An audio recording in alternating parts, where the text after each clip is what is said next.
The first ever primetime variety show created, produced, and broadcast by both countries.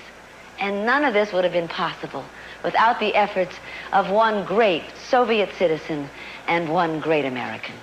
The great American is, of course, Kermit the Frog, who, accompanied by his close personal advisor, Miss Piggy, journeyed to the Soviet Union to hammer out the terms of this show with his counterpart in Moscow, Soviet television superstar, Kryusha the Pig. Here we are! Well, Kryusha, as charming and tight-lipped as ever, was on hand to greet the American negotiators at an impressive ceremony outside the gates of the Kremlin. Nice to meet you. Then the consultations began. They were carried out by both sides with the utmost in diplomatic delicacy and tact. That is not true. That is not true. Listen to me. Okay, I got a hammer on the table, too. How can you say that sort of thing? How can they say that sort of thing? How can you say that to it? Huh? Eventually, the discussions turned fruitful. Okay, I thank you for the apple, and I offer you an apple and a pear. And I offer you an apple, a pear, an orange, and some grapes. Finally, the exact details of our show were agreed upon, though at least some found them hard to swallow. Now, from New York and Moscow, this is Pig to Frog. Hi-ho, I'm Kermit the Frog.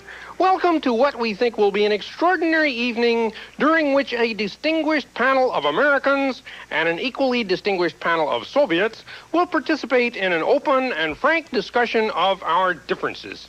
Now, first, I'd like you to meet our esteemed American panel. Good evening, all. Nice to see you all. Thank you. And now, let's meet our Soviet colleagues. Hello, Kryusha. Здравствуй, Kermit. hello, Kermit. Well, enough small talk. Let's get right to it. Спасибо, Kermit. Thank you, Kermit. Как мы договорились First, we'll заранее, watch two short documentaries on problems we see in each other's country. And as we agreed, your film about us will go first. Exactly. Here in Moscow, they say there are no problems.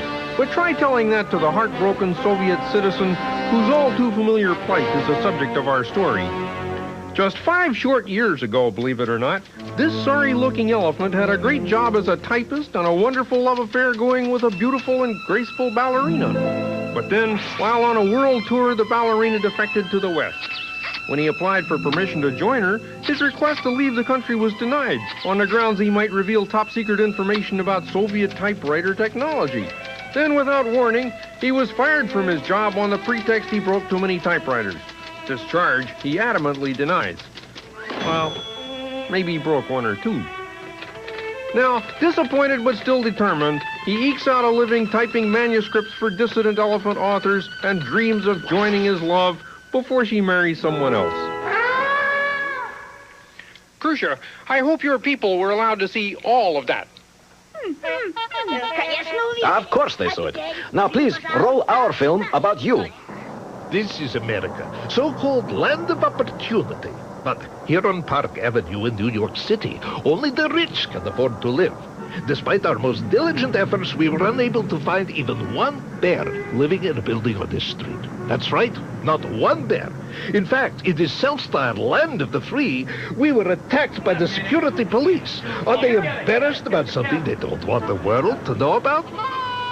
This is where everyone else who is not rich, including the unemployed bear who is the subject of our story, is forced to live out on the street.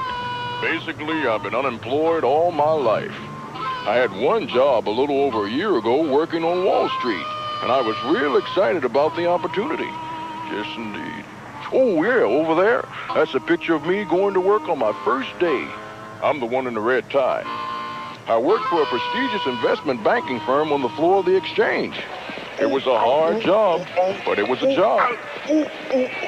Watch the tie! Hey, I didn't mind starting at the bottom because they said I'd have a chance to work my way from the ground up. Whoa.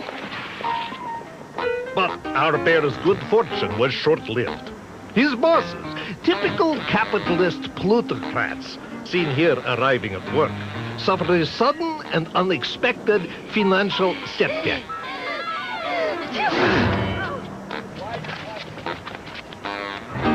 They responded in a typical American manner, with a typical American solution. They blamed the media and they fired the bear. The bear landed in the very spot where he began his search for the American dream. Well, you can't say anything much of that. Very interesting, Khrushchev. And now, please, a question about women's issues. Tell me, please, Miss Piggy. Do the American authorities force you to dress like that? No. Believe it or not, she chooses to dress like that.